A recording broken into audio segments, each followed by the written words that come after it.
ladies and gentlemen, boys and girls, children of all ages. You are listening to KSFS San Francisco at beccamedia.net/KSFS radio. That being said, welcome to another episode of Something Sporty. Hello, everybody. How's it going, Eric? I am good. How about yourself? Pretty good. And also, we have a very special guest on our show today. Introduce yourself. My name is James Cobelt. I'm a junior here at San Francisco State, and I play on the baseball team. James, let's give a hand for James. The dry spell is over. Yes, We finally have a guest on the show. Thank you so much for joining us. Thank you for James. having me. yes, it's always a good thing that we have mostly guests that also plays for sports for our thing, since our show is literally about sports. So I appreciate your time for this. So yeah. All right, so I have a couple questions for you to get started with this show. How long have you played baseball for? Yeah, so I've been playing just about my entire life, to be honest with you. I don't remember really a time where I first started playing. I think my first organized team was probably when I was 3 years old. Oh my God. wow. It's really been my whole life. So you've been playing since the T-ball days. Yes, yes. Are you hitting home runs in those days too? Sometimes we were. Sometimes. Fields a little bit smaller back then. And you were a unit back then, probably. I was pretty small when I was little, actually. The growth spurt didn't hit till high school. I see. So I see. I was more of a small ball, center fielder kind of guy, speedy, not so much anymore. All right. Yeah. So given that you're one of the team's pitchers, how do you handle that pressure as a pitcher?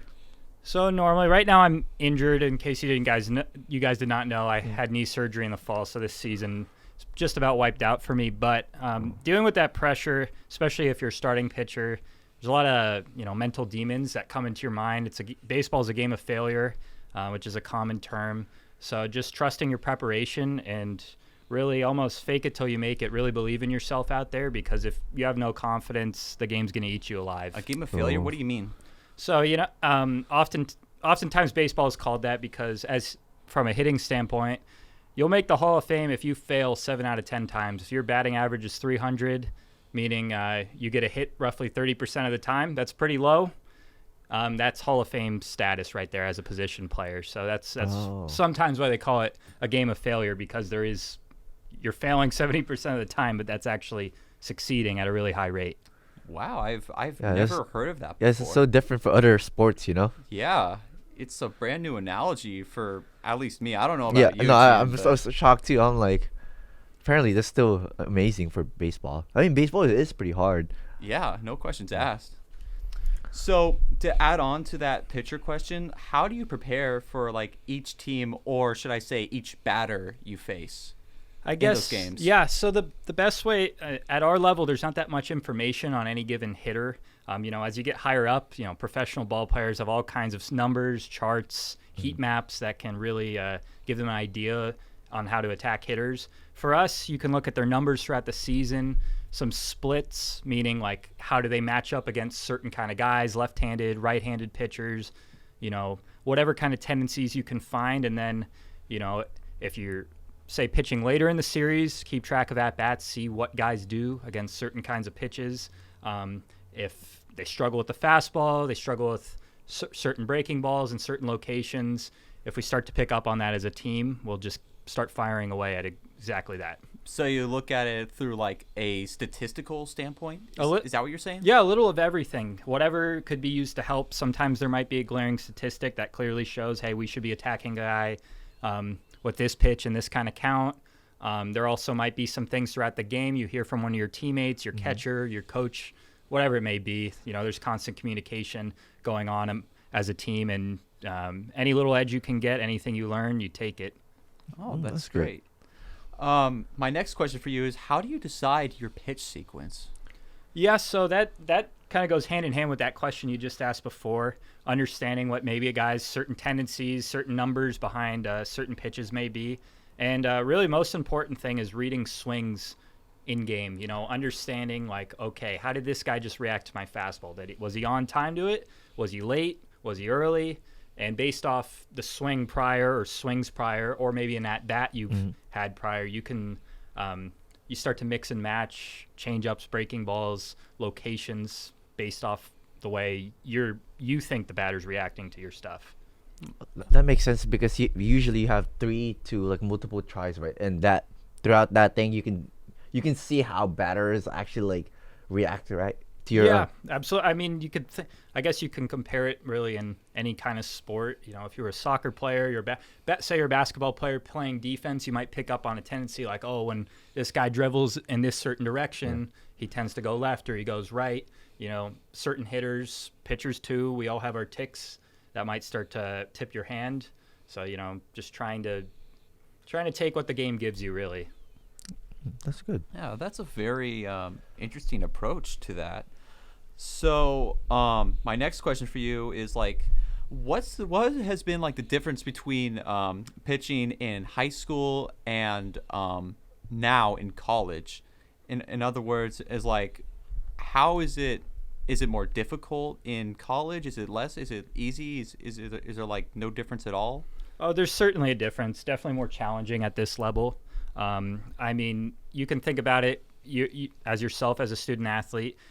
In high school, the playing field is pretty wide. So you have players who are going to go on and play professionally, play in college that you face against, or some kid at the bottom of a roster, who doesn't care so much about baseball and is just enjoying himself. And then you get here, everybody's good. Everybody is coming after your throat and wants to beat you. So you better bring your A game in college, or else you'll get swallowed alive. There's never that part of the lineup that you can really feel like you can ease back off of. You always have to have your foot on the gas pedal. Well, I also have a question for that. Well said. Since in college, in high school, right? There's some players that are like, oh, I'm so good, but when they reach in college level, do you think they humble you how good other people is? Oh, absolutely, absolutely. I felt that happen to myself. I'm sure you could maybe relate as a cross-country runner, just seeing how good everybody is. You're like, dang, maybe I'm not so special. I need to get in the weight room. I need to get on the field, and I need to get better so I can show everyone. When you're an 18-year-old, you got to go and compete against some 21 and 22-year-olds, and nobody cares if you're 18 and fresh out of high school. You got to be ready to go to face almost grown men, it feels like sometimes. Yeah, I mean, you are going up against like grown men. Like, as soon as you get like your high school diploma, you have all that competition to like focus on for the next 4 years or so, or however long your college career may be. So yeah, I definitely can relate to what you said. Like, I've definitely felt that challenge my entire college career, and like I have to be humble about it too. And like, neither can I underestimate these guys, because you never know what your opponents or teammates are truly capable of until, well, you see it happen. Absolutely. You in high school, we all, if you're the top dog coming out of your high school, you're feeling pretty good about yourself. Yeah. You get to college, even playing field, fresh start. Nobody cares what you've done, who you are. All that matters is if you can come in and make something happen at this level. So, what was your best performance as a pitcher? There is a two-parter question here. So, part one is that. So, best over, like, in my entire life, you would say, or maybe recently? Yeah, pretty much, or college. Yeah. I'd say probably my best college performance would be last year at my junior college. We played Orange Coast College in an opening series. That was a pretty crazy series. They call it the Memorial Cup. If you remember clearly, back when Kobe Bryant passed away, there was a head coach for a junior college baseball team on his helicopter flight. So we were facing that Coach Altobelli, in opening series. He had since passed away, so it was a pretty emotional, series. And I got to pitch in game 2 coming out of the bullpen, and I pitched 6th, 7th, 8th, 9th inning, shutout, closed it out. I think we were up 3 runs when I came in, and that was probably the most fun and just most success altogether I've ever had on a team, on a on a baseball field. That Man, was, you guys destroyed them. it was a lot of fun. Yeah. Wow, that caught me off guard. Yeah, to be it was honest it with was you. a crazy experience. It was a year later. It was just like a big ceremony. It was between that and the success I had on the field that will always stand out pretty Did well. you guys know about it when you guys against playing it, or did you just found out on that day also? So that happened a year. So this performance on the field was about a year later for me, Oh, okay. or 2 years later. So it had since passed, but then COVID hit. Not many Pause. games were. The world stopped for a while. So that was a pretty cool experience. Not to mention, from a playing standpoint, that was as much fun, as much success as I've ever had, and something you look back on to try and replicate. Yeah, I was gonna ask you about your best experience, but you already answered that question. There we go. All right, 2 birds, 1 stone. On that note, is the pressure any different when playing at like an infield position, given that you're an infielder too? Yeah, it's different. When I originally got recruited to college, I did pitch in high school. I initially just was a infielder coming into college, and then some things changed. I guess it really depends on the kind of player you are, and what interests you most. I definitely feel a little more pressure in the infield. For me, it's a little more challenging. It's just there's more going on. My skill set is just best on the mound. But otherwise, I mean, you just got it. So long as you're prepared and you know what you're doing, and you listen to your coaching staff and work with your teammates, you should you got to have the confidence that you'll perform and get the job done. Yeah, and correct me if I'm wrong, but you have as an infielder, you have less time to like think. Oh yeah. So it's everything's fast decisions. The ball's coming at you pretty quickly. I mean, with these. Not sure if you've seen, but these new, StatCast numbers, which tracks how quickly balls come off the bat in big league games. I mean, you'll have balls in the triple digits getting shot at you, 90 plus on a consistent basis. So you got to be ready. Ooh, ready that's to crazy, go. yeah. Right. And that also like 90 plus, like 100. I know there's some college players do be hitting those stuff. Oh, right? absolutely. Big leaguers, professional guys tend to be a little stronger, but that doesn't mean guys at this level can't really square up the baseball like the big leaguers can. Oh. And my last question for you is, what is the most important life lesson that baseball has taught you throughout your life? For me, I'd say resiliency, just the ability to get, kicked in the mouth, and you got to get back up, and, metaphorically, of course, and, you got to get back up and do your thing. As I mentioned before, it's a game of failure. It'll make you question yourself a lot. Why am I doing this? I'm sure you at your own practices, especially as a runner, you're like, oof, I don't really want to do this right now, or, just can make you question what you're doing, the challenge, but the reward is just so, there's nothing like it. And, it's just the ability to learn to be resilient and bounce back through adversity is really something invaluable that I'll always take throughout the rest of my life. Wow, that was beautifully said, James. Well, thank you. Beautifully. Thank you.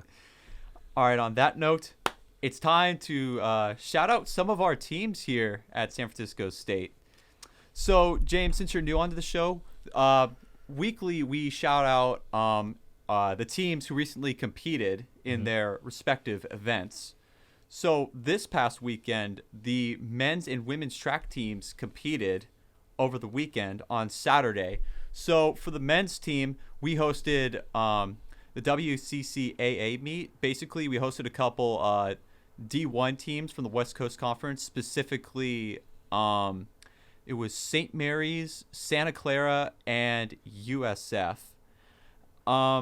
It was like the shortest meet I was a part of. Like, it started at 1:40 and then it ended at like 5 at the latest. And typically, track meets go far longer than that. Usually ending around like late at night. Crazy. Yeah. I mean, I've been doing this for 7 years now. And that's the shortest one? Yeah, probably out of my entire career in general, really. And that includes high school. Anyways, the heats were pretty small, surprisingly. For example, my heat, I ran the 5K with a couple of my teammates, it was like the 5 of us and 2 USF guys. Yeah, so in total, 7 men in the event, including myself. And we ended up taking 1, 2, 3, first, second, and third place in that race. Ooh, that Well was done. That was good. Nice. Yeah, and our top guy, the guy who finished, who got in first, one of my teammates, he ended up being named Gator of the Week. So, yeah. So, Ben Hegler, if you are... it's Ben? Yes, it was Ben. Oh, my God, it's Ben. So, Ben, if you are hearing this right now, congratulations on winning Gator of the Week. I'm very happy for you, man. Yes. Keep up the good work. All right. Anyways, after that 5K later on, my other teammate Gary, he ran the 1 mile, not to be confused with the 1,600 meters. So the difference between a full mile and the 1,600 meter is literally a 9-meter difference. Really? No joke. 9 meters. Yes. That's So it. a full mile is 1,609 miles or meters, and a 1,600 meter is just 4 laps around the track. Damn, So, yeah. So contrary to popular belief, a 1,600 meter is not a mile. So all this time in middle school, we should have been running an extra 16 meters. Is what you're saying. Bro, that's true. Yeah, I guess you could put it that way. Anyways, he ran a solid 4:42 in that event. Later on, my other teammate Jose, he ran in the 2,000 meter steeplechase, which is 5 laps around the track. He ran a solid 6:25, 6 minutes and 25 seconds for the steeplechase event, amongst a team that consisted of St. Mary's and Santa Clara runners. So he did pretty well. Yeah, that's pretty good. In that event. And then the 800 meter came around. One of our freshmen, Tyler, and my roommate / teammate Evan both ran the 800 meter. Evan ran 2 flat while Tyler ran 2:11. So shout out to them on that end. And the wrestlers came back. So a couple of the wrestlers joined our team because we were short on teammates to make like a full roster. And so yeah, the wrestlers, they ran last week and they were just blowing Amazing. everyone's minds. It was crazy. And they did it again. And yeah, they got stellar times too. For example, one guy, there was literally one guy in the race, Shawn. He was literally the only guy in the 400 meter heat on Saturday. I kid you not. Only guy running. Yeah. Yes, literally one guy on the track. And he ran a 55.17 for the 400 meter. And I'm telling you, they're wrestlers, so most of the time they don't. I mean, they probably do a lot of cardio, but not as like running like that. And then Yeah, one dead sprint. yeah, Yeah, so there was like guaranteed points we won right there in that heat. And then the 100 meter dash came around. It was like 4 San Francisco State guys and 1 St. Mary's guy. The St. Mary's guy ran, he won the event. And then right behind them is like all the wrestlers all like San Francisco. neck and neck. Like it was great. We were loving it. they're probably not even competing with that guy. They're competing for themselves. Like, oh, I'll beat you. You know? Yeah, we scored a lot of points in that heat, to say the least. Yeah, so they scored 8, 6, 4, and 2 points. So they scored a total of 20 points that race. And first place gets 10 points in track and field. So it's basically like the reverse rules of cross country. You want to like get more points instead of less in cross country.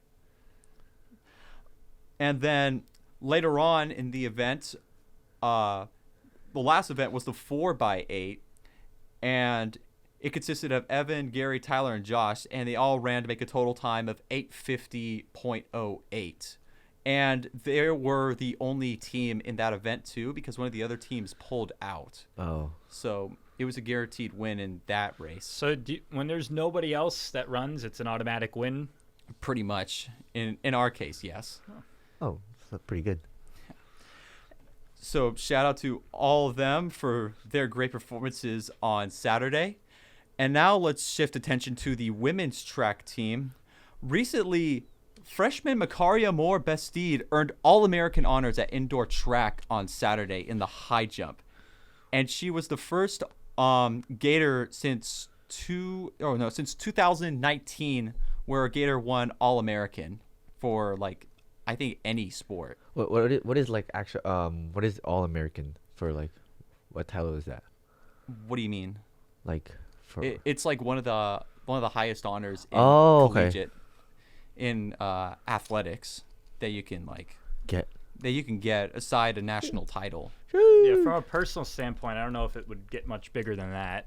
Yeah, it's crazy. And she's big a news. freshman too. Yeah, she is She's a crazy. freshman. So, she became the first Gator in 4 years to earn the honor and the first high jumper since Tiana Wells in 2014. She placed 8th in the high jump with a mark of 1.72 meters or 5.517 feet. Earlier, she ended up clearing 1.64 meters and 1.69 meters on her first attempt. She was able to clear 1.72 on her second attempt, but ended her day trying to clear 1.75 meters. So, huge congratulations to her. Like, it was a historic weekend for track and field, to say the least, because of her. I also want to shout out 3 other athletes from the team who were named to all-region indoor honors by the U.S. Track and Field and Cross Country Coaches Association, or USTFCCCA. The top 5 individuals in each event from each region earned all-region distinction, in addition to each member of the region's top 3 relay teams. That consisted of, it included Maddie Cecilio, Amy Christensen, and of course, Macaria Moore Bastide, all represent the Gators for the West region. Cecilio, who transferred from UC San Diego, competed in indoor for the first time in her career this past season. And in her final meet of the indoor season, she jumped 11.85 meters, which is the 4th best in school history. Jeez. Yeah. Jeez, indeed. And Amy Christensen, who is the current school record holder in indoor pole vault, also had a season best in her final meet of the season and cleared 3.66 meters. The women's team competed at the home meet as well, particularly the distance squad. My teammates Olivia and Sydney and Annika took on the mile. 3 of them ran solid times in the 4x8 as well. They performed good in the mile too. As for the other women, Marilyn Vasquez PR'd in the 800 meter with a time of 2:38. And overall for the day, everyone did a good job. Both my coaches were very happy with how everyone performed that day and are looking forward to our next race, which is the Mike Finelli Classic, which is taking place 2 weeks from Thursday. It's a 3-day track event where like runners from literally around the world come over to this event and compete. Oh, where is this gonna happen at? Here. Oh, here? Yeah. Oh, damn. Yeah, at Cox Stadium. Jeez. Yeah, it's been an event that's been going on for years now, formerly called the San Francisco Distance Carnival, but it's been renamed to Mike Finelli, who is, of course, a San Francisco State alumni. He is, he's like a longtime donator to our program, and he's currently the school's record holder in the 10K. Yeah, and I had the pleasure of meeting him last year. He's a great guy. Great guy. This is happening for 3 days straight? Yes, it's happening from March 30th to April 1st. And the April Fool's Day too. Yeah. Yeah, and it's happening literally the week after spring break. So, yeah, I'm looking forward to it. So I'm planning to run the 10K. So I'll see how Getting that your goes. body refresh, getting ready for that. But this is 3 days nonstop running, right? Well, yeah, pretty much. But it's just tons and tons of heats for each race. So that's why it's split up into 3 days. Oh, makes sense. So do you get to decide what you want to run, or is that something that your coaches decide for you? It's both. Yeah. It really depends. With some events, I have the power, but sometimes, well, I wouldn't say sometimes, but early on in the season, particularly with the first meet, my coach had me and my other teammates run the 3K at our first meet, which was a couple weeks ago. So, yeah. So, it's a mixed bag. Mm-hmm. Now, on to wrestling. So, Josh Fuentes Noriaco was named to the 2022-23 Rocky Mountain Athletic Conference All-Wrestling Team as an honorable mention. Huge shout out to him. All conference rosters were voted by the league's 8 head coaches. Josh had a 15-6 record and came up short of a trip to Nationals with a 4th place finish at Super Regionals 4 NCAA Division II Super Regional 6, where he recorded 3 pins, a tech fall, and 7 major decisions. So, huge shout out to all of our athletes here. Keep up the great work. We are rooting for you as always. Now, on to our first sports story. So, I'm not sure if you heard about what happened with Shawn Kemp recently. So, 6-time All-Star Shawn Kemp, he was recently involved in a drive-by shooting on Wednesday, where he fired at a group of men. He was arrested in Tacoma County and was booked on a felony charge. However, in an article from USA Today, his attorney Scott Boatman said that Kemp's car had been broken into and several items were stolen, including his iPhone. He tracked the phone to an occupied car in the mall parking lot, and when he approached, the individuals inside the vehicle shot at Mr. Kemp, who then returned fire in self-defense. Boatman said that Kemp's actions were reasonable and legally justified. Yeah, that makes sense. And they shot him first too, right? Yeah, seemingly in self-defense. Cops said that there was a disagreement before the fight broke out. His attorney says there was a disagreement over stolen property, and Shawn was trying to get his item from that car. The other car started to shoot shots at Kemp. Currently, Shawn is not facing any charges, but the incident is still currently under investigation, so that could change at literally any time. So, yeah. So, in other news, the NFL offseason has been crazy as of late.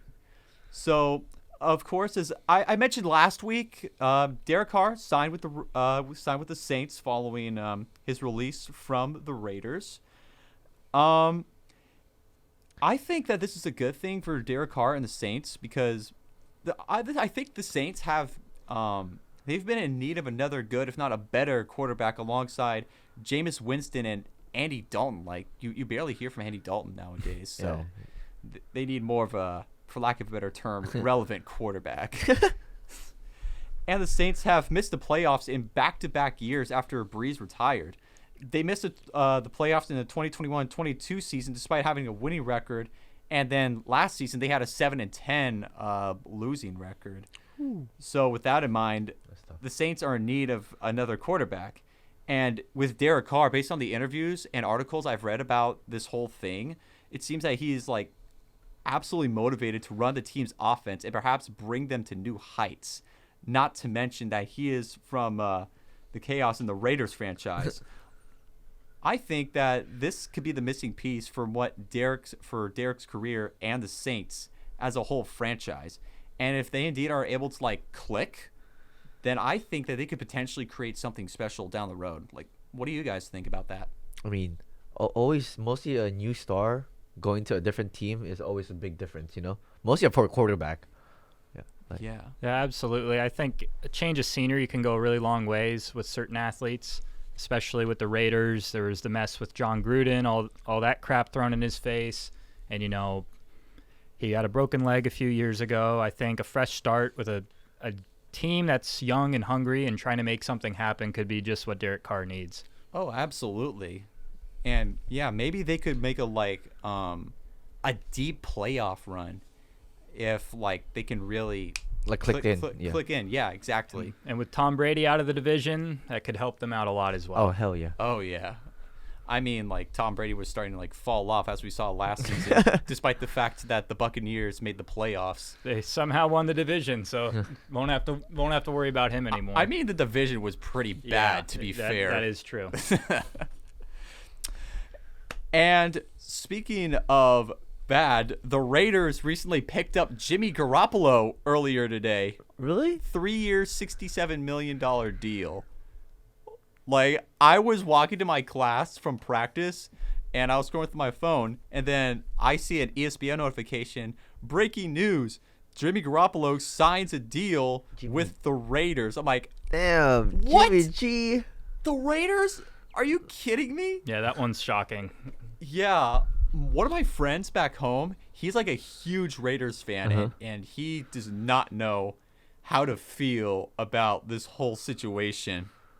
However, I did see on his IG story up this clip of this one guy who says, the Raiders just signed Jimmy Garoppolo, and some guy in the background of that video just starts bursting laughing as the guy who was staring at the camera, he's like, franchise, I don't know what they said exactly, but they're like, clown emojis on clown Josh emoji. on Josh McDaniels. I think that's the current coach of the Raiders. And he was just like trashing on like management and the coaches. Like, yeah, I think it's like a bad idea too, because Jimmy Garoppolo was like, yeah, he's been playing bad as of late. Yeah, he's been terrible. If you can see from last season. So. Well, to be fair, he was injured for like pretty much the entire season last season. But aside from that, he's been playing awfully. And I'm surprised that like he like lasted this long with the 49ers. And now he's over on a rival team. Uh-huh. So, yeah, good luck, Vegas. Yeah, I'm interested to see how that could work out because, you had Trey Lance waiting in his shadow the whole time. It could have caused some issues within himself to not really fulfill his potential. Also, at the end of the day, Garoppolo, he did lead the Niners to a Super Bowl a few years ago. True. Has been a winner That's in the true. past.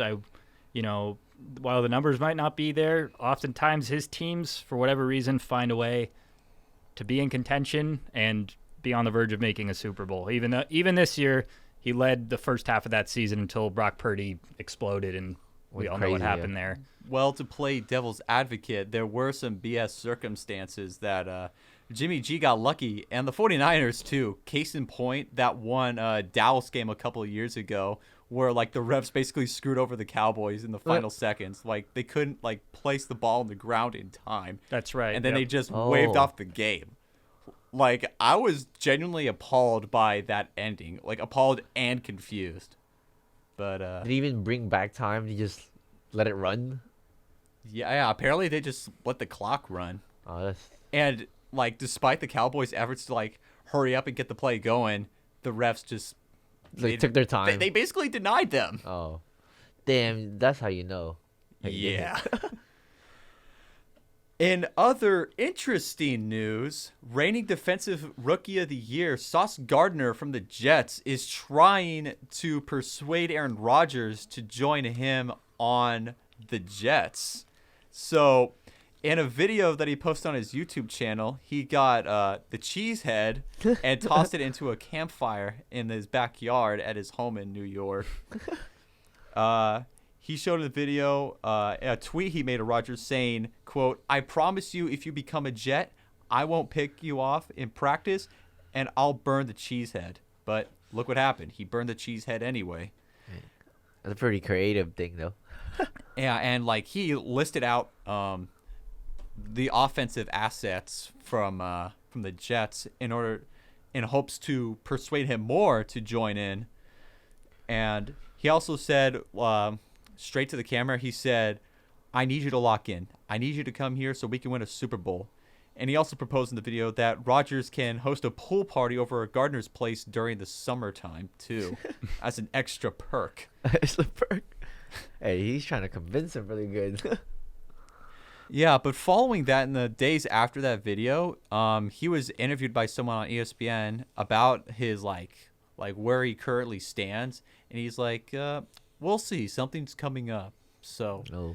maybe Sauce Gardner did his job well enough. Who knows? Maybe not. We'll see. And in the most blockbuster news, the Bears traded their number 1 pick to the Carolina Panthers. Ooh. Adam Schefter reported recently that Chicago traded their overall pick to Carolina for the 9th and 61st draft picks, a first-round pick in 2024, a second-round pick in 2025, and wide receiver DJ Moore. this is shocking to me. Well, at first I found it shocking because I didn't expect the Bears to trade away their number 1 overall pick, especially considering they had arguably the worst record in the entire league. They were 3-14 last season, and they're in need of a new star player on the team to join a solid quarterback in Justin Fields to try and turn the franchise around. But on the other hand, it kind of makes sense because although the Bears still need like some star college players on their team, they don't need a quarterback per se.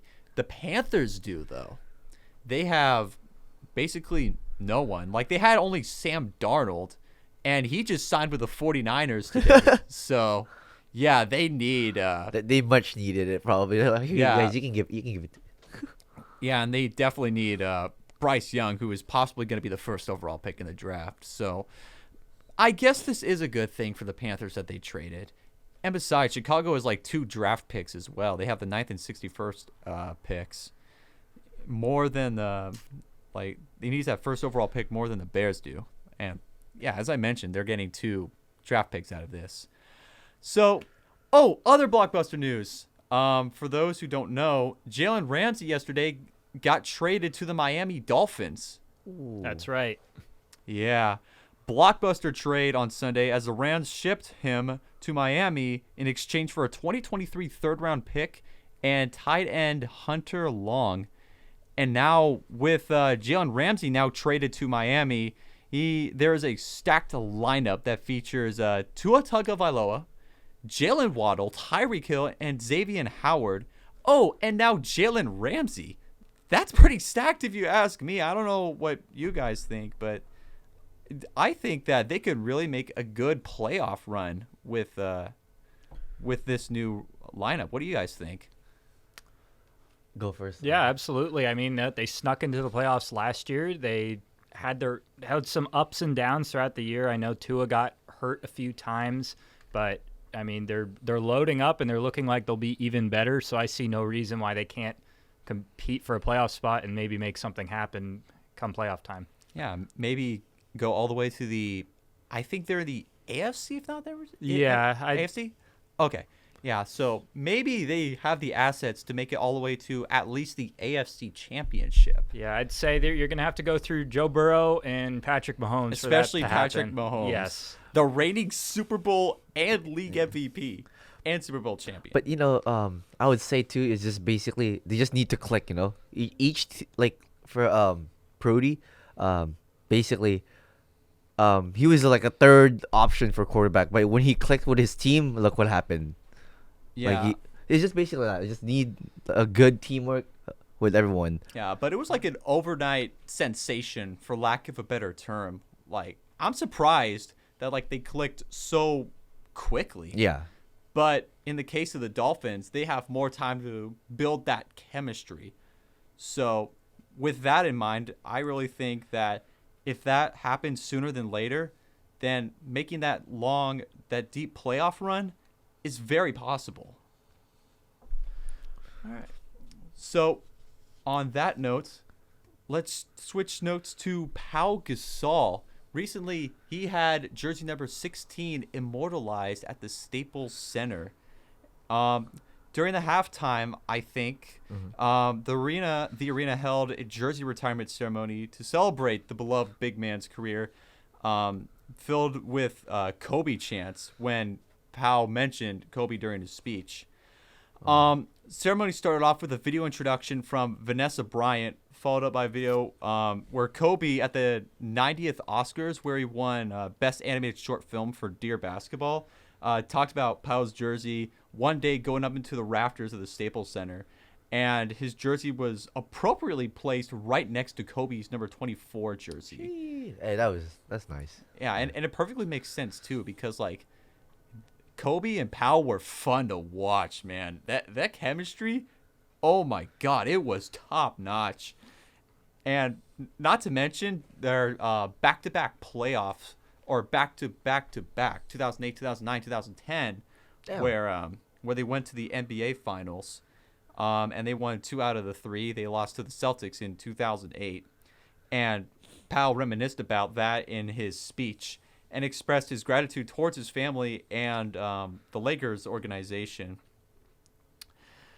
And he had a solid resume too. 6-time All-Star, 2-time NBA champion, and a 2-time All-Second and All-Third team. I'm really happy for him. It was pretty stacked. Not gonna lie. Yeah, like what do you guys think about that? Yeah, absolutely. As someone born and raised in Los Angeles, I am a Laker fan, and Powell and Kobe were really the duo that got me to fall in love with the team. Especially, I was 7 years old when they first played the Celtics. That year they lost in 08. And just, after Shaq had left, there were some years of just dullness that felt like they didn't really have a direction. Kobe wanted out for a little bit. But once they got Powell, everything changed for the better. I have 3 straight finals appearances. It was, the Lakers were back on top, and those are some of my best memories as a young basketball fan, watching him play. Did you watch any games at the Staples Center during that time, or? Yeah, it's hard to remember a few in particular, but every year my family and I will go to at least 1 or 2 games throughout the season.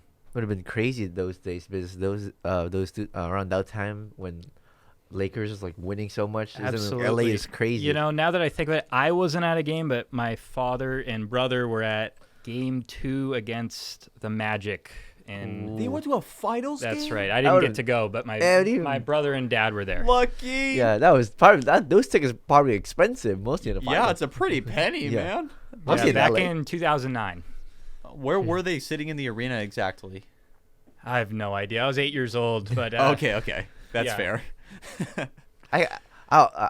If it's for me, so I know a lot of my friends usually sit in the very top one, and there's only one time I think one of my friends got lucky. They're doing a raffle one, and he won, so he can bring one. So he brought his dad. He was at the finals of I think 20. I'm not sure which year, but like a few years ago, the Golden State Warriors versus I forgot. I think Raptors? probably 2-3 years ago. Raptors. Probably yeah, but they're like two row away from the benches, so it's pretty. What? Yeah, it's a raffle from from SFUST, like the San Francisco school here, and they won the raffle, and it's super. I think those seats were like probably like 15 to 30K each, and they won the raffle. God, that's crazy. Oh. Y'all have lucky family members, I swear, man. Well, my friend at first he didn't believe it, but when he got his name, he got the email, and he was like, "Ain't no way." He emailed him twice. He's like, "Are you sure this is me?" Like, I actually won the not courtside, but like Golden State Warriors finals game. I think 3 or something. Yeah, I would be shocked too. To be honest, I would just resell that. I mean, to be fair, it would sound pretty fishy, like that email or text message or what was it that you said? Was it email, right? It was the email. Okay, yeah. It's like congratulations. Yeah, from his point of view, that definitely sounds extremely fishy. And he looked at the email and it's actually from the SF principal, whatever, something like that. Yeah. All right. Also in the news, the XFL is well underway. So I'm not sure if you heard of the XFL, but it's basically it's more football, basically endorsed by The Rock. Mm-hmm. So he basically revived the team to start a new season, and the Houston Roughnecks, they have an interesting record. Like, both teams have remained undefeated in 2 different decades. Like the first season, where the XFL was like a complete failure, they went undefeated. And this year so far, they're currently 4-0, also undefeated. So currently they're the first and only team in XFL history to go undefeated in 2 different decades. But that's probably going to end sooner than later. Let's be real here, gentlemen. So, the Roughnecks are 4-0. The DC team, I think they're called the DC Defenders. They're also 4-0. St. Louis, 3-1 record. Seattle is 2-2, and Vegas and Orlando are the exact opposite. They're winless, 0-4. Arlington is 2-2, and San Antonio is 1-3. Hey, San Antonio, it's better than being 0-4. So I guess there's that. the Roughnecks recently smoked the Orlando team. Like, it was a 44-14 blowout win. Jeez.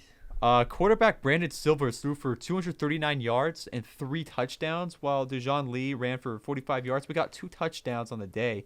Javel Harris, Deontay Burnett, and Jontre Kirkland scored 4 touchdowns for the Roughnecks, 2 from Harris alone. But the biggest takeaway from that game, it was a trick 2-pass touchdown play. How do I describe this? Like, the quarterback brings it to like a wide receiver, and that guy just straight up like chucks it. That's the best way I can put it. But anyways, it led to a wide open 49-yard touchdown pass to really start this blowout win. So, good times in the XFL, I guess. Also, I think you'll be interested in this, GN. Jake Paul has beef with Floyd Mayweather. The beef continues. I seen that one. So after him losing to Tommy. Yeah, Tommy Fury. Have you seen that video when I think they were in Vegas, I believe so, and make Floyd's like team kind of like gang up on Jake Paul and he ran away. Yeah, it was like after a Miami Heat game, he was walking out of the arena, and apparently Floyd, accompanied by like 50 other guys or so, apparently they were trying to jump him. Yeah, that's basically. Yeah. In the video too, you can see Jake and his probably like 4 people group, and they're trying to like, you know, Jake was just trying to like avoid them, but like there's like he said this is 30 to 50 people. Yeah, and understandably so. I mean, if it was like 1v1, just like Paul versus Floyd, then okay, then it probably something crazy would have happened. I mean, something crazy happened either way. So he called out Floyd to fight, and also said on his Instagram post shortly after the incident, he said, quote, "Floyd Mayweather and 50 dudes pull up out of nowhere, out of some side alley, waiting for me outside of the stadium," Paul said on Instagram. And they're like, "So what's up? What's all that talk now?" I'm like, first of all, what did I say to you, Floyd? I just took your hat, and you're still mad about it. Come on, bro. Then 50 dudes literally start surrounding me to try and jump me. I'm out of that, Floyd. Floyd, you want to run it one-on-one? No problem. But I'm not dumb. I'm tough. I don't need to prove my toughness, but I'm not effing dumb. I'm not going to sit there and try to fight 50 dudes. Dipped out of that B. Floyd, you're a H-word, bro. You're mad because I took your effing hat. Are you serious? Get over it, bro. Move on, end quote. Their beef stemmed from 2021 from press conferences leading up to Logan Paul taking on Floyd in Miami, from when the two saw each other, and Jake infamously took Floyd's hat. Well, got your hat. Yeah, and didn't he get banned from whatever thing is too after he took the hat? Something like that. That was a good question. I think he got banned from the stadium. Yeah, that's what I remember. From Hard Rock Stadium, from where that event was going on at the time. So, I mean, honestly, I don't even remember if he got a lifetime ban from that or not. Oh. It's hot take time, baby. I'm still trying to find a sound effect for that. It's that buzzer is starting to get old at this rate. Yeah. It was fun in the beginning, you know. Yeah. Anyways, I'm saying that this fight, if Mayweather fights Jake Paul, this could really like save his career, because a couple weeks ago I was talking with Gian about Floyd being in this he was in this exhibition fight against this random British boxer, and barely anyone showed up to the event. Like, not even like 20 people. Yeah, realistically. Like, there was barely anyone in like the hallways of the arena at the O2 Arena in London. Like, it was bad, very bad. And it's a good thing if he fights him, because, well, what I've mentioned before, and he had I am blanking right now. He talked about the Floyd's been losing fan interest and relevance, perhaps, despite having the most impressive career record in all of boxing, 50-0. If he accepts his challenge that Paul's laying out, then he can generate more relevance if he takes this fight. Like, thousands of people will pay to watch in person and on pay-per-view. Like, they will come to the event, far more than that one exhibition that I mentioned. And this can be big numbers for both fighters too. at least from a viewership standpoint, like this could really help skyrocket both men's careers. So, so with that hot take, do you guys have any hot takes or? Well, if you ask me, I think it sounds like a perfect storm. All the antics from stealing the hat to, the trying to get jumped by 20 guys versus one for the on Vegas. Yeah, in Vegas, that's where it was. If you ask, in my opinion, I feel that's probably trying to set the stage for maybe a future fight that may be coming. It may not even be real. It might just all be a ploy. Maybe not. Maybe it's real beef. But it might just be a way to get people involved and invested in this idea of a beef to get a fight going, and everybody ends up making a lot of money. So you're thinking like this could turn into like a scripted story, or maybe just this part, the actual fighting part, is a fight. Yeah, because imagine they just sign papers and then no one really cares. But if something happens before, the beforehand beef is really what's getting people invested. Yeah, me too. But I usually don't pay attention to Jake Paul or the thing, but I heard about it, and here we are talking about him. Yeah. I didn't even think about that way too. Yeah, like you bring up an interesting idea, to say the least. But remember, this is for most of them. That's why they're fighting, is trying to get create revenue, money. Because Jake Paul isn't relevant right now. But the only time he basically makes money sometimes is these fights. Yeah, like I know with someone like Floyd Mayweather at this point in his career, he's not going to fight someone that he thinks is going to beat him. Because, I mean, that is true. He's not old, but what, he's in his mid to late 40s? I might be totally wrong on that. Yeah, sounds about right. And, he's only going to do something if he's going to get a big payday, and he knows that he's not going to come out of it, brain dead probably. Yeah. True. All right. So I gave you guys before the start of the show brackets. Ooh. So it's that time of the year again. Oh, and before we dive into that, I want to apologize for the little slip of a swear word I said when talking about the Jake Paul Floyd Mayweather incident. That was a complete accident. I do apologize for that. Now on that note, let's dive into this tournament. So let's see. So we have the South, Midwest, East, and West regions. Mm-hmm. So there were a couple surprise teams from on this bracket that, surprised me, particularly Buffalo, St. Mary's, Northwestern, Texas A&M, West Virginia, Utah State, Princeton, and USC.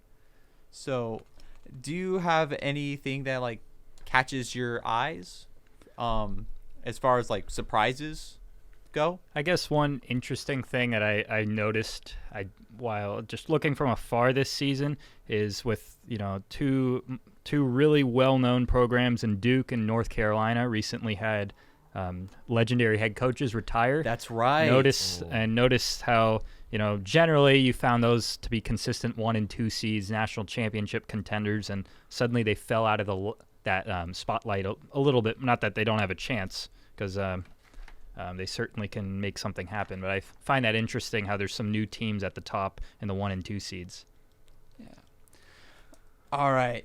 So, there's another thing I noticed is that New Mexico State was not in the big dance this year because of some drama that happened amongst the team. Ooh. Yeah, it was some big news around the time. It was November, but one of the Aggies players from New Mexico State got into a fight with a UNM student at a rivalry football game in October, and in November the Aggies were on a road trip at UNM when that same player got lured outside, skipping the team curfew the night before the game by the same group that the player got into a fight with at the game, and then a fatal fight broke out, and the student, that UNM student, was shot in self-defense by the NMS player.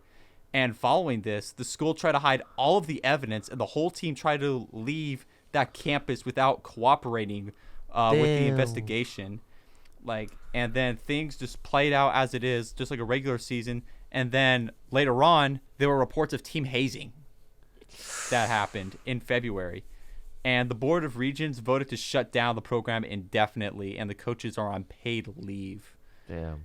And this team was on was on the bracket last year, and they went from making a first-round upset in the tournament to not having a program at all within a span of 11 months.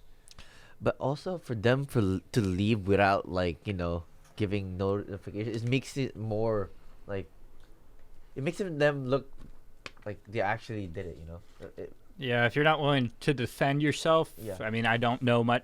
I don't know the specifics. I don't know anybody involved or anything. But if you're not defending yourself, I think you're guilty already. Basically. yeah, it seems like it. Yeah. All right. Let's dive into the bracket. Let's make our predictions, gentlemen.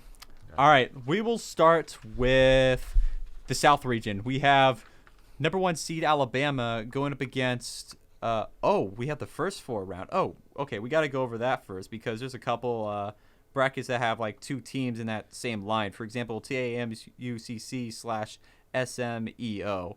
So let's start with that first. So in the first 4, there's the Texas A&M CC versus Southeastern Missouri State. Who do you guys think will win that matchup? Wait, where's that at? Top left. Top left. Oh, sorry. So it's under second round in Sweet 16. That one. Okay. Yeah. I got it. I know nothing about either team, so Same. I'm just gonna go off my gut feeling. I like Texas A&M CC. That's what I'm going with. All right. Same. Solid take. Since they have 23-10, I would say that too. Well, keep in mind this is upset season, so expect the unexpected. That's true. And this is more interesting because like we're basically like going into a completely dark cave, as in we don't really have a clue as to like who will be like the favorite to win. Like it's hard to interpret, but we're just like blindly Guessing. yeah. And it makes it a little more interesting too. So, all right. So, I'm gonna go with A&M CC as well. All right, Gian, what's your pick? Same thing, AMCC. But for after that, the Mississippi versus Pittsburgh. Oh, that's right, Mississippi State versus UPitt. Yeah. I'm gonna say UPitt will take the win on that one. Gian? I would go for Mississippi. All right, James? I like Pittsburgh for that one. All right, we all have a unanimous agreement. Interesting. And then we have Texas Southern versus, I think, Fort Dickinson. Yeah. Dickinson with a 19-15 record, and Texas Southern has a 14-20 record? Jeez. Wow, I'm shocked by that. They're getting. They have a losing record? I've never seen this before. Could it be they're in a bad conference that didn't have any winning teams and they just got the automatic bid, or Possibly. Yeah, this went over my head. I've never seen this before. But I'm sensing Texas Southern will pull off an upset. Wow. So I will go with Texas Southern. I knew someone years ago that went to Dickinson to play baseball. That's what I'm going with for this. I would go for James too. The battle lines have been drawn. And lastly, we have Arizona State versus UNR, University of Nevada, Reno. This is a tough one because I remember seeing that buzzer beater that Arizona State did, and I'm going to have to give that edge to Arizona State because they have momentum on their side right now, so I'll have to give them that. Yeah, I like Arizona State for that as well. All right. Coming from a better conference as well. All right. Let's quickly go through this bracket because we have another show coming up in just a couple minutes, and we don't want to keep that next guy waiting. Yeah. All right. South region, Alabama versus in this case Texas A&M. I'm gonna have to go with Alabama on that Same. one. I'm going with. Always hear a good thing about Alabama in general. Yeah. Next is Maryland versus West Virginia. I'm going to have to go with West Virginia. Same. I would go for I was thinking Maryland on that one. Okay. Why do you think that? You know, that's just what I'm feeling. That's what my gut's telling me. Nothing more than that. Just what my gut's telling me. Okay, fair enough. San Diego State versus Charleston. SD. I'm an SD fan, so I'm taking that. Go for our fellow Cal State school. Yeah, screw it. San Diego State. I have the hat too. I should have worn it too. I wear my. You have a BB San Diego State hat? No. Yeah. Remember, I have the SD hat. That was a Padres hat, wasn't it? I mean, Not? basically, Oh, wait. kind of. Same thing. I don't know. Anyways, Virginia versus Furman.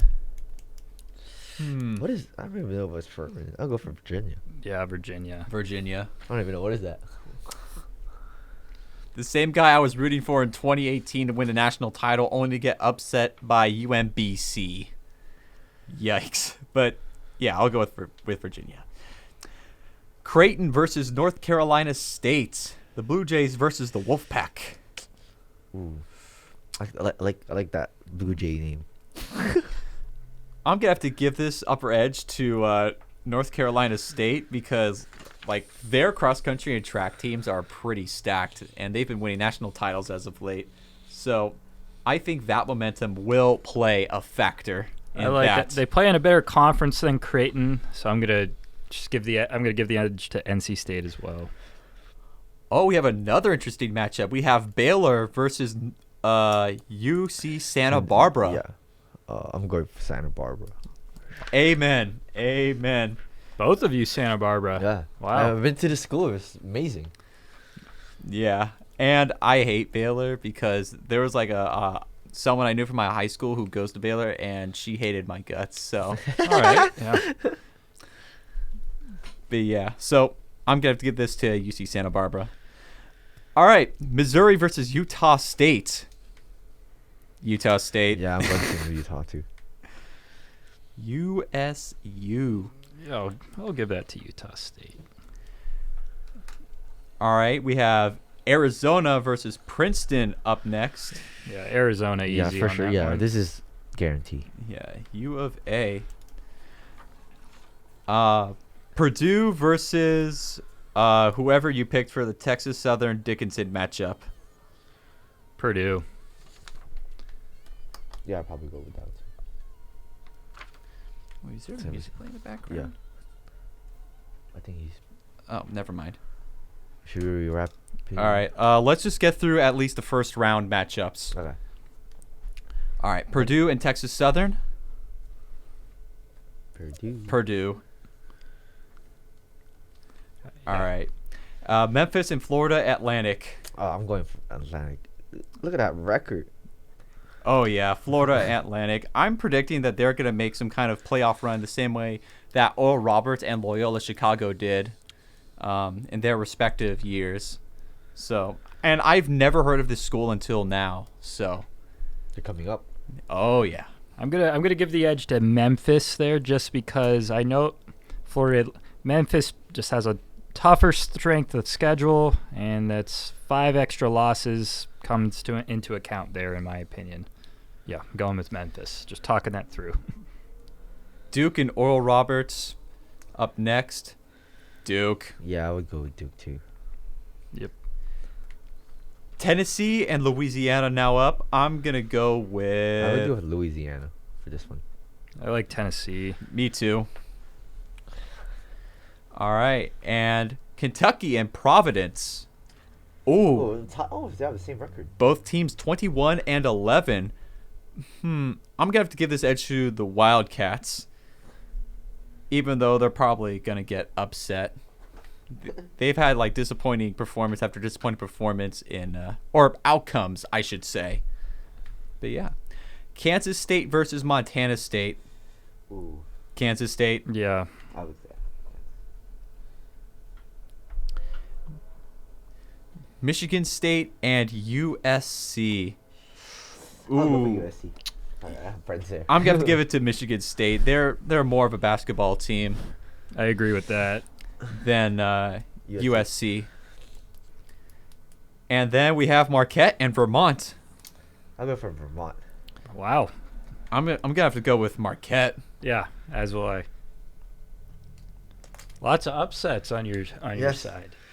Interesting, but to be fair, You it never is know. upset season. So There's no way to. Nobody ever gets a perfect bracket. There's. yeah, the odds are like I don't even know what the odds are, but they're really really low. I'll put it that way. All right, Houston and Northern Kentucky. Houston. Yes. Yeah, they are the favorites to win the national title, if I'm not mistaken.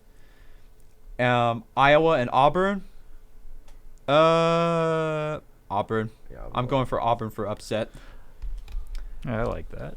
All right, Miami, Florida. University of Miami versus Drake. Just go with the U for that. Same. Yeah, agreed. Indiana and Kent State. I'm going to go with Indiana. And then Iowa State versus Mississippi. whoever you picked for the Mississippi State-Pittsburgh matchup. So in my case, I'm going with UPitt. Yeah, I'm gonna ride Pitt one more time. Wait, is that what you guys wrote down? UPitt? Yeah, I had Yeah. Pitt. Okay. Yeah. All right. Xavier versus Kennesaw State. I'm thinking Kennesaw is gonna pull up an upset. Makes sense. Texas. I'll stick with Xavier on that one. All right. Texas A&M and Penn State. I'll go Texas. This is tricky. Ooh.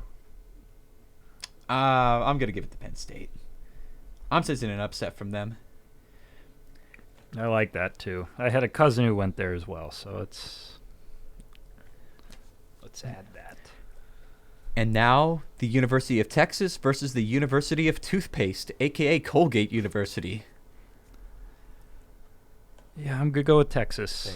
Texas. Howard University versus the defending national champion University of Kansas Jayhawks. I'll go with Kansas. Kansas, aka Discount Toucan Sam's, because of their mascot. That's why their mascot looks like Toucan Sam. But anywho, Arkansas, Illinois. I'm going with Arkansas. That looks like a pretty even matchup there. Yeah. They're probably neck to neck too. Oh, that's right. St. Mary's going up against VCU. This one too is pretty. Yeah, I'm gonna have to give this to my Bay Area team, St. Mary's. Even though I don't have any family members who went to St. Mary's, but I'm rooting for a Bay Area team because screw it. UConn versus Iona. I'm gonna have to give this to UConn. Same. I was thinking They have they get the upper edge. TCU versus Arizona State or Nevada, whoever you picked for that matchup. Say TCU. Yeah, I'm picking TCU as well. Ooh, here's an interesting matchup. Grand Canyon University versus Gonzaga. Got to go with the Zags Yeah. for that one. Can't go wrong with the Zags. And lastly, Northwestern versus, or we have two more matchups. Northwestern versus Boise State. I'm going to give this to Northwestern. Throw an upset for Boise in there. Same. Yeah, I would go Boise. All right. You. And lastly, UCLA versus UNC Asheville. Gotta go with UCLA for me. UCLA. All right, and that will be the first round matchups at least. You guys are welcome to fill out the brackets on later on after this show. But we are way past our at the end of our showtime. So on that note, this has been Something Sporty on KSFS Radio. I am Eric, and we have AKA Gian or Sid. and we have our lovely guest host. James. Thank you so much, James, for coming on to the show. And thank you, everyone, for tuning in to Something Sporty. I will be back next week, and I'm planning to do a 1-year anniversary episode of Something Sporty because it has been brought to my attention that Something Sporty will be turning 1 tomorrow. Oh, that's crazy. Yeah, so I am planning to do a little special for that next week. But until then, have a great rest of your week, and I will see you all on the flip side. Oh, I thought you said 28. All right. All right. See you guys. Take care, everybody.